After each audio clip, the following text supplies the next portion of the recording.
భూపాల్ జిల్లా ethanol factory నిరసన ఘటనలో 12 మందికి రిమాండ్ విధించారు. ఈ ఘటనలో మొత్తం 50 మందిని అదుపులోకి తీసుకున్నారు. ప్రస్తుతం బాధితులు మానవపాడు పిఎస్ లో ఉన్నారు. పోలీస్ స్టేషన్ లో బాధితులను ఎమ్మెల్యే విజయుడు కలిసి పరామర్శించారు. అకారణంగా తమను అరెస్ట్ చేశారని ఎమ్మెల్యే దగ్గర బాధితులు వాపోయారు. మరోవైపు నిరసన సమయంలో గాయపడిన మహిళను ఆసుపత్రిలో పరామర్శించారు ఎమ్మెల్యే విజయుడు. రాజోలి మండలం పెద్దదన్వాడ గ్రామ శివారులో ఏర్పాటు చేయనున్న ఇథనాల్ ఫ్యాక్టరీ నిర్మాణ పనులను చుట్టుప్రక్కల గ్రామాల ప్రజలు అడ్డుకున్నారు. ఇథనాల్ ఫ్యాక్టరీ దగ్గర 12 గ్రామాల ప్రజలు నిరసన చేపట్టారు. ఈ పరిశ్రమలతో కాలుష్యం పెరిగిపోతుందంటూ గ్రామస్తులు ఆగ్రహాన్ని వ్యక్తం చేశారు. ఈ సందర్భంగా పలు వాహనాలను ధ్వంసం చేశారు.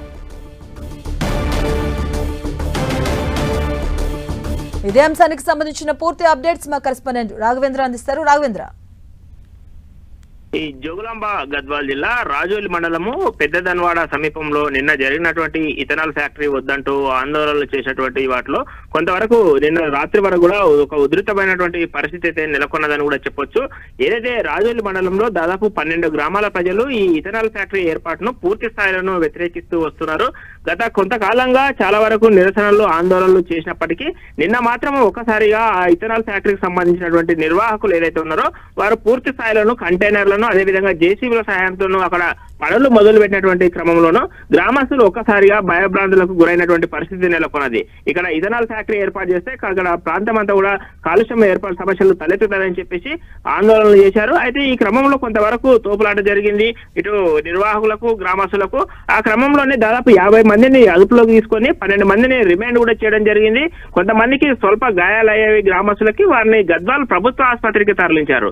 అక్కడ వాళ్ళకు పూర్తి స్థాయిలో ట్రీట్మెంట్ కూడా అందిస్తున్నారు. అయితే ఈ ఇథనాల్ ఫ్యాక్టరీకి సంబంధించి గత కొంతకాలంగా జరుగుతున్నటువంటి వ్యతిరేక పోరాటాన్ని అనేక సందర్భాల్లో కూడా చాలా సందర్భాలు కూడా నిరసనలు చేసినప్పటికీ నిన్న మాత్రం పూర్తి స్థాయిలో పరిస్థితులు అందుకు భిన్నంగా కనిపించేవి. ఏదైతే నిర్వాహకులు మాత్రం న్యాయపరంగా అన్ని అనుమతులు ఉన్నవి, ఖచ్చితంగా ఇక్కడ ఫ్యాక్టరీని ఏర్పాటు చేస్తామని చెప్పేసి చెప్తున్నారు.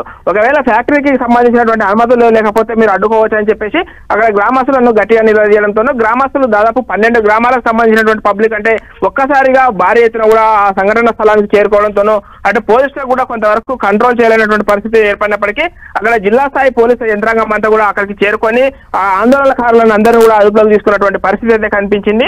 ఇటు ఏదైతే బీఆర్ఎస్ పార్టీకి సంబంధించినటువంటి ఎమ్మెల్యే విజయుడు కూడా అక్కడికి చేరుకొని అక్కడ వారికి మద్దతు తెలపడము ఇలాంటి నేపథ్యంలోనూ పూర్తి స్థాయిలో అక్కడ పరిస్థితిని అయితే చక్కదిద్దేటువంటి ప్రయత్నం చేశారు. నిన్న రాత్రి వరకు కూడా ఈ హైడ్రామా కొనసాగిందని కూడా చెప్పవచ్చు. Right, thank you Raghavendra.